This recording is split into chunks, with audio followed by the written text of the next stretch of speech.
Hello everyone and welcome back to Teen Summer Reading 2021. Today we are making the pocket sloths. I have been looking forward to this one. For this project you're going to need all of this stuff plus the polyfiber fill that I forgot to bring down when I was starting this video. It will show up later. But you will need the paper template that will make all of the shapes that you're going to need. You're going to need the light brown felt that is for the body of the sloths. You will need the very, very pale felt, that's for the face, and the brown felt, which is for the dark brown felt, which is for the claws and the eye patches. You will need both colors of thread, the light and the dark. You will need one of the needles. You should have one or two by now, depending on when you picked up your kits. You're probably going to want some pins, which I included as well, just to make it easier to hold the pattern to the fabric when you're cutting it out. I mean, the eyes you can pull off, but the rest of it is a little bit more difficult.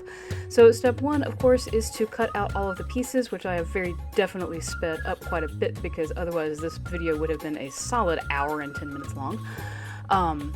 You probably only need to cut out one of the body. I only bothered with cutting out one of the body, I think, because I just pinned the body to both sheets of felt. I doubled it over to make it easier to just only have to cut it out once. But from here you can see me pinning down the face piece to the light felt just to give you an idea of how to do it. And this is literally just to hold the pattern on to cut it out. That's all this is for. But yeah, the voiceover will pick back up when all the pattern pieces are cut out and we're about ready to start doing something else.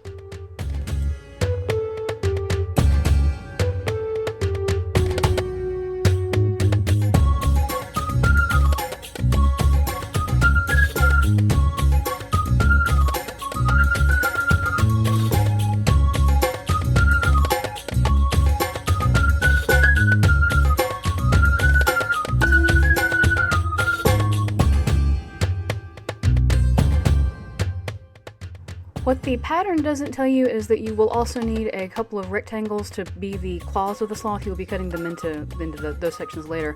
But once you have gotten all of the pieces cut out, you're going to be stitching the eyes on there. This pattern does come from a website, and I will link that. It's got full text instructions, which some of you may find easier to follow than a video anyway. But yeah, that will be linked in the description. But from here, it's called a whip stitch or a running stitch, and you're just going to be stitching all of the pieces in order.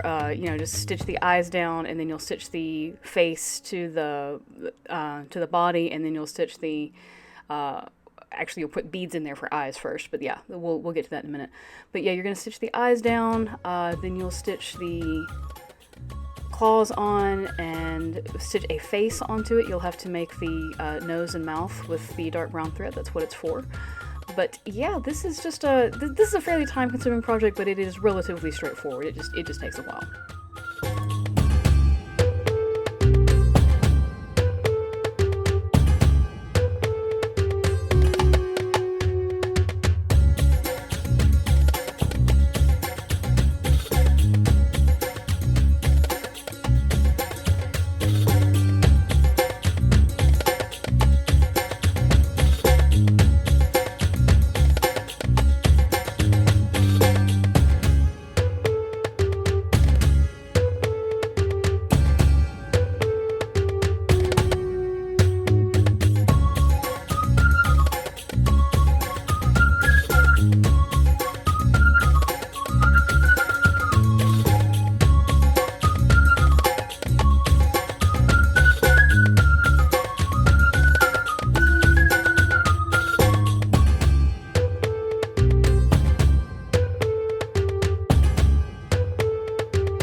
When you get to the point where you're ready to stitch the eyes on, make sure that the bead will fit over your needle the whole way before you get started.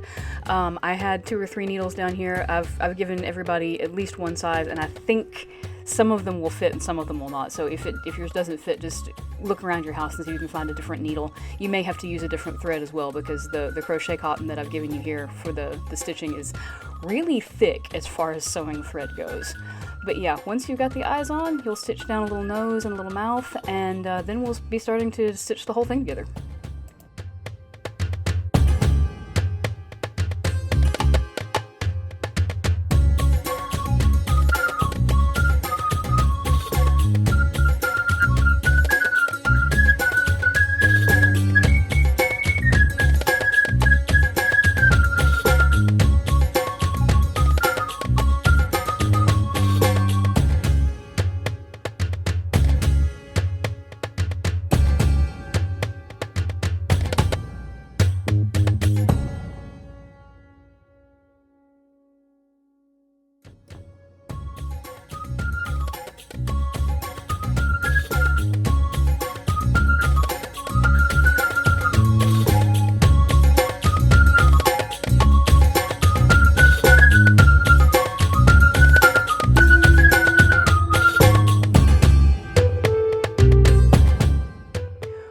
you've got the rectangles for the claw stitch on, it's time to start stitching the whole thing together.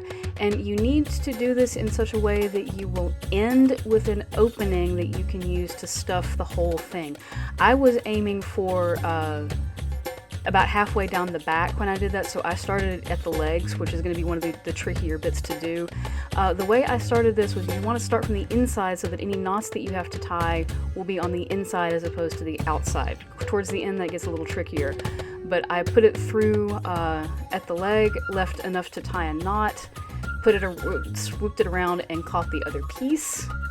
This is probably easier to see than it is for me to describe. Caught the other piece, went back in, tied a knot, and then kept going with the whip stitch around the whole thing. So yeah, from here you're just gonna poke it back through, tie a knot, and keep going.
I went with this thread until I ran out of thread, and then I tied it off on the inside, and then I went back to where I had started in the first place and came back around the other direction, basically, so that I would still have a hole that I could use to put in the stuffing. Stitching it back up after you've got the stuffing in is one of the trickier bits, but we'll show you how to do that in just a second.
When you're pretty sure you're almost done stitching, but you've still got enough of a hole to get in there, you're going to start stuffing him. Open up your little packet of stuffing and start pushing stuffing in as far as you can. I actually wound up grabbing a white color pencil in order to try to get some stuffing into the legs. It's hard. It is not easy to do that. A knitting needle might help you. Anything pointy that won't like actually damage the felt will help you here. I just used the pencil because it was close. But yeah, once you've got him as stuffed as you want him, then you're just going to stitch him back up together. The way I finished it off was I tied a knot on the outside and then took my needle and ran it through the body and let the thread come off inside. It will probably be a little bit more obvious when I actually show you that, but that's how I did it. If you know other ways to do it and you prefer those, by all means do it that way. I just didn't want any loose threads hanging out on the exterior of the sloth. But yeah, that's what you do. You just shove the stuffing in and then tie it off as best as you can, and at that point you will have a pocket sloth.